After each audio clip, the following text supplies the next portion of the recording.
Welcome to Burn the Ship. This is the podcast where we connect entrepreneurs with professionals that can help you go all in on your business. We talk to people that have walked the walk, talked the talk, been through all the things that we experience in the small business world, and come out the other side, joined our platform to share some of those skills and experiences with us. So thank you very much for joining me. First of all, it's very kind of you to share some of your time with me on a Friday. It's 70 degrees and sunny and all of the things here, and it is exciting in comparison to some of the weather that we've been having, but I enjoy having these conversations, continuing to expand on my knowledge base, using some of this material to train some of the people in our organization. Like, learning this stuff has a real value to me, so I hope that you guys listening share that same sentiment. Again, thank you for joining us. Why don't you go ahead and introduce yourself? My name is Len Ward. I'm the managing partner of Commexis. We are an AI marketing and AI implementation firm based out of South Jersey, just outside of Philadelphia.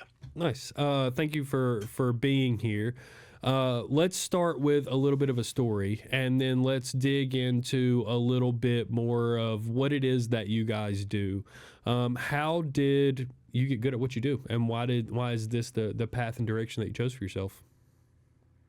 Would you say you mean AI, or how did I arrive at an agency and all that stuff? I would say just how you, outside of the technology, like, how did you decide helping people with what you help people with was going to be the path for you, and how did you get good at it?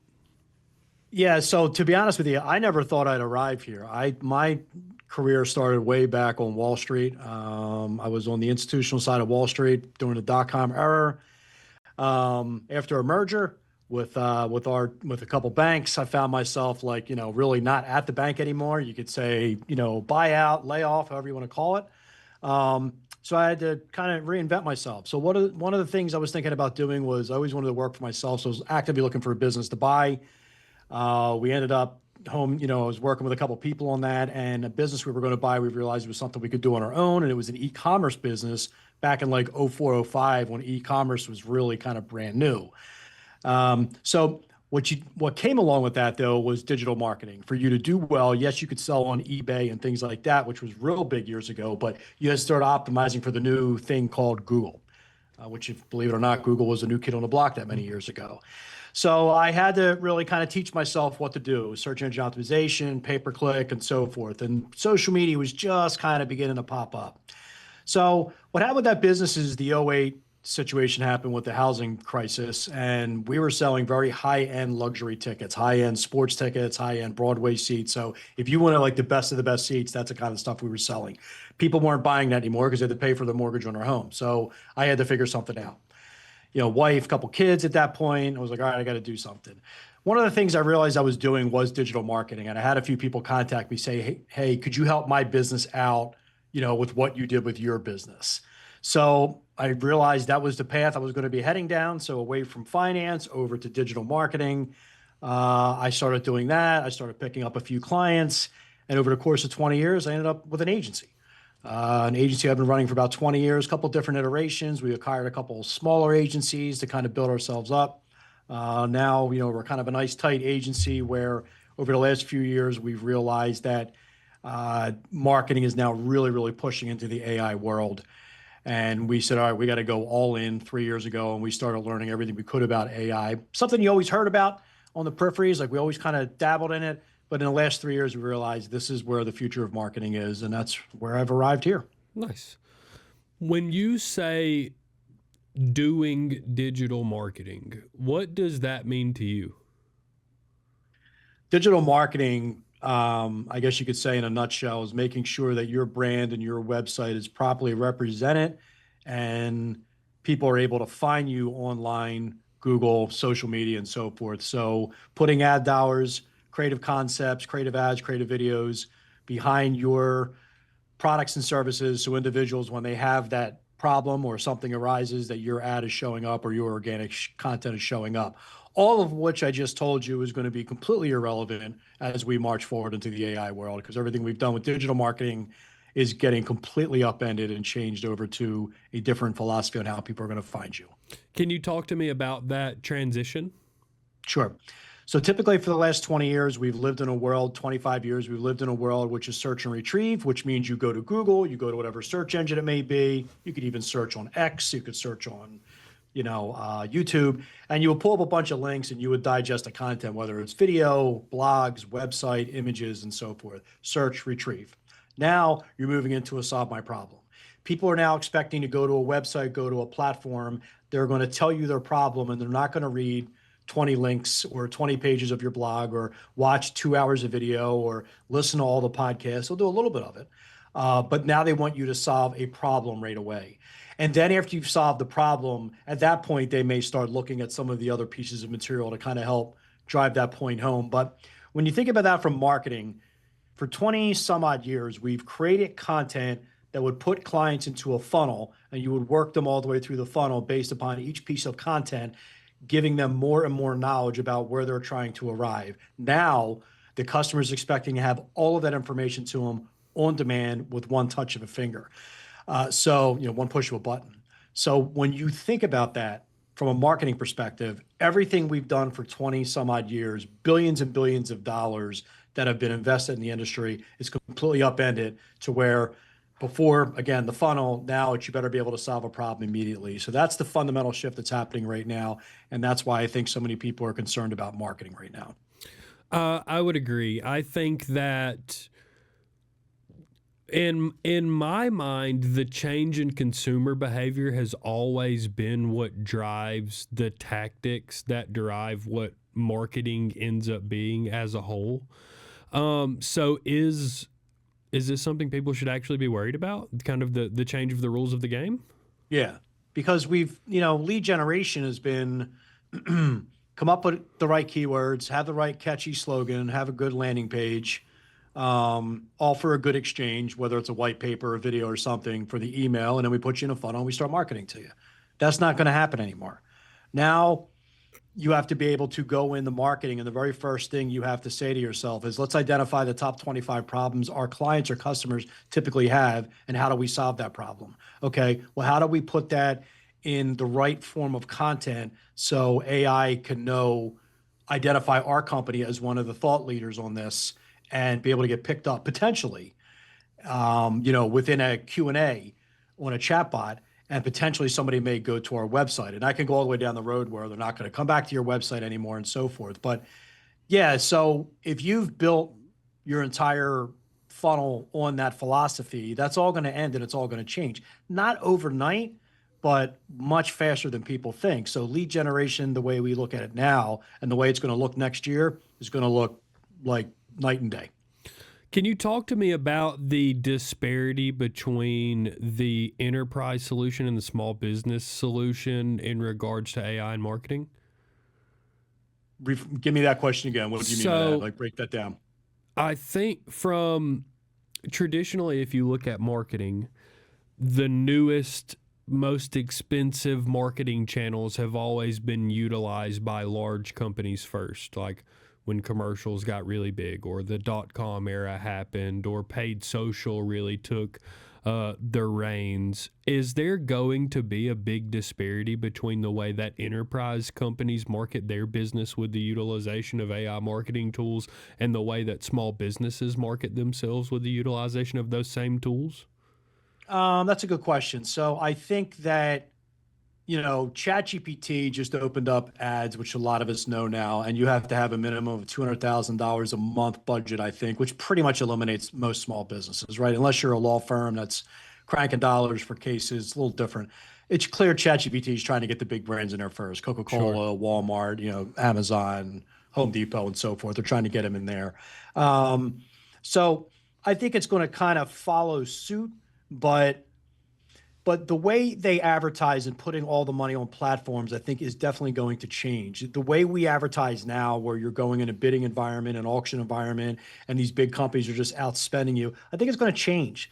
There's an opportunity now for small businesses where if you build your brand right, podcasts, videos, influencer marketing, and so forth, you're going to be able to compete with the larger shops. It may not necessarily come down to how much money you're spending yet, meaning in the initial phases of where we are right now. Eventually, it all comes down to the almighty ad dollar. We know that, but not out of the gate.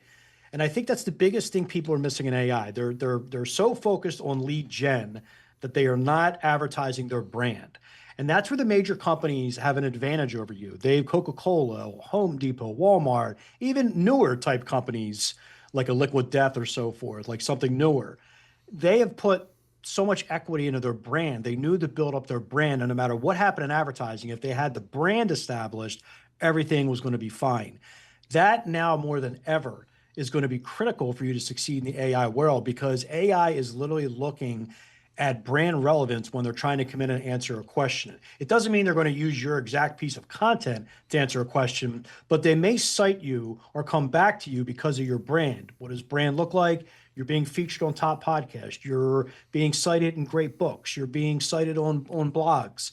They're maybe seeing you in videos where you're presenting to people or you're talking to people. So they may come back to those types of platforms and try to establish an answer, but not necessarily come to your website. And that's the problem that people have, where they're getting a little nuts where I got to rank in ChatGPT and all of that. Okay, that's one thing. But the reality of it is that ChatGPT isn't necessarily looking at your website. They're looking at your brand for an answer. So when you kind of understand that entire shift, if you understand that, you do have a little bit of an advantage right now with the enterprise companies. You can, make a little bit of hay for yourself, but you really have to start with your brand and build out from there. Would you say that the current marketing environment is more time expensive for businesses that want to market effectively than, like, say, the SEO dominant era? Is it expected that it's going to take you more time to be competitive from a marketing standpoint these days? No, I think you're going to be competitive right away based upon if you understand influencer marketing and how to leverage AI. One of the things I tell people, and I'm kind of veering off topic here, but the biggest fear on AI is I'm going to lose my job, right? Everybody's talking about that. I might lose this job, might lose this job. I'm adamant in saying it's not the people who don't understand AI that are going to lose their jobs. It's the larger companies who don't, who are employing 5,000, 10,000 people, who don't understand that their competitor is not the competitor the same size as them across the street.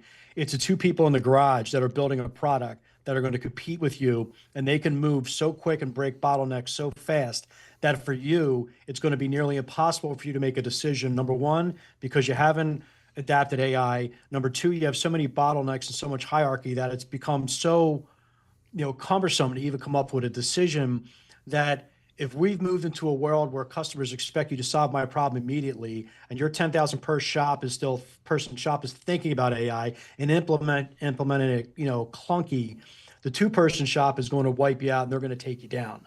And those are the people that are going to lose their jobs, the ones that are working for those 10,000, person shops. So if you understand that mentality, you're going to have an advantage in marketing if you kind of look at yourself and say, hey, what are the problems? How fast can I solve them with AI? That's going to give me advantage over this behemoth. Kind of like a lot that I just threw at you there, but hopefully you understand, digested what I said. I do, yeah, and it makes a lot of sense to me. And would one of the obstacles within your own business, or I guess not, maybe it's not an obstacle for you guys, but just curious, is learning what you've learned about the cohesion between marketing and AI, to me, seems to draw a lot of parallels to learning a new language. How much of your time do you see yourself investing in continuing to stay up to date on that language, or is kind of learning the logic enough for you to be able to apply that in different ways? So for me personally, I don't think I'm serious when I say this. I don't think I spend any less than 4 to 5 hours a day learning more about AI. Really? On top of running the business. So, years ago when I worked on Wall Street, the internet, which was that time fairly new, and I'm, old man on the hill anymore at 53, but there used to be a squawk box on your desk, right? And the squawk box, you would hear analysts talk constantly about a stock, about stock news, or about a company's news, or companies making an implementation, and you would have to pick up the phone and you have to call your mutual fund clients and say, hey, this is what's going on with Coca-Cola or Microsoft, whatever, and they would have to start thinking about, okay, well, is that going to change our positions in our funds? Do we have to do anything because of this news? Because it could make the stock go up or down, earnings go up or down.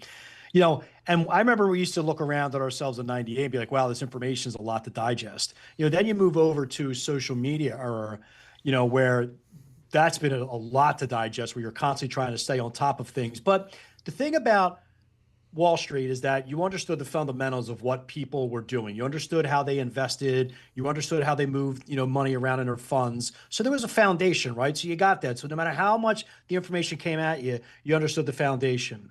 When you go over to social media, yes, it was crazy. Yes, it was fast, but there was still quote unquote buyer's journey. There was still a way in which individuals, begun their start or their buying cycle at a funnel, at the top of the funnel, and how they came out of the funnel. Now with AI, that the whole playbook's been written up. Identifying the fundamentals in AI is getting harder and harder and harder because every morning you wake up, there's a new model, something's changed. AI can now do this. You don't need to do this anymore. So you may have a team that spent so much time doing coding and back-end development, right? And that was part of your team where now with companies like Lovable and Replit, Codex, Claude, okay, well, you may not need them anymore. So it's essential that you do try to identify some fundamentals in AI right now, which is data rooms, understand what LLMs are, understand tokenized process, and understand like the big players in it and how it applies. And as long as you have those fundamentals, you can try to start learning all the way up, or hang with the changes going all the way up. But in my, 30 some odd years now in, all types of marketing and investing and running a business and so forth, I've never seen anything move this fast, change this quick. And unless you are spending 4 or 5 hours a day at really trying to learn this, oh, and by the way, you don't get weekends off either anymore. It's getting harder and harder. But I do feel comfortable with our company that we've established at least some of the fundamentals. And the problem, I think, in this world right now is a lot of people, 99% of people still don't understand the fundamentals of the foundation of how AI is built. They keep calling it AI. That's the industry. Large language models, that's just a part of the industry. So when you're still having that problem, it shows you how new we are to this space. So so I am constantly learning about this, and my recommendations, everybody needs to do it too. Was it like that in the past? Was it 50% of your time was spent learning the technology side of marketing, or like what is the comparison? Yeah, I mean, it's not too far off. Back in the day, I used to take off Fridays from work and just do everything, learn about everything about digital marketing. So read every blog post I Oh, could, nice. watch any type of video I could, because it's always the imposter syndrome, even though I've been doing this Sure. going on 3 decades, where it's like, but these people are smarter than me and I got to learn about it. You get older, you don't care about that anymore. But so I was always making sure that at my heart, I always had my client's best interest, always forefront. So I didn't want to walk into a meeting or recommend something to my clients if I didn't truly understand what digital marketing was happening. So I would constantly do that. I think I'm bringing that same mentality over now to where AI is being the same thing. Like I can't, in good faith, recommend to a client something about AI if I don't truly understand it from A to Z. And that's where I am at. So I don't think it's necessarily changed from where I was in the past. But to answer your question, I've never seen the speed at which the change is happening right now that you have to constantly keep up with. There's some things now where in the past, I would be able to digest everything that happened over the course of a week in digital marketing. Right. Now, you got to know where to cut the fat and be like, that's just, I don't have the bandwidth for that. That's going to be somewhere down the road. You have to know Sure. where to do that with AI. Um, where do you go from here? Is it how much do you see your day-to-day changing in the future, and what are your goals? Is it a lot more learning, continuing to adapt and understand the environment that you're in? Is it onboarding clients? Is it educating the market about what you guys do and what to look for in general? Or I think the biggest thing that I want to do going forward with clients in the industry is take my 3+ decade years of experience, and kind of be like a guide. So I know back in digital marketing, there were some people who were really, really good that I used to follow around, and they used to guide people in the digital marketing path, because they had so much experience between old school advertising and as things changed over, they understood it.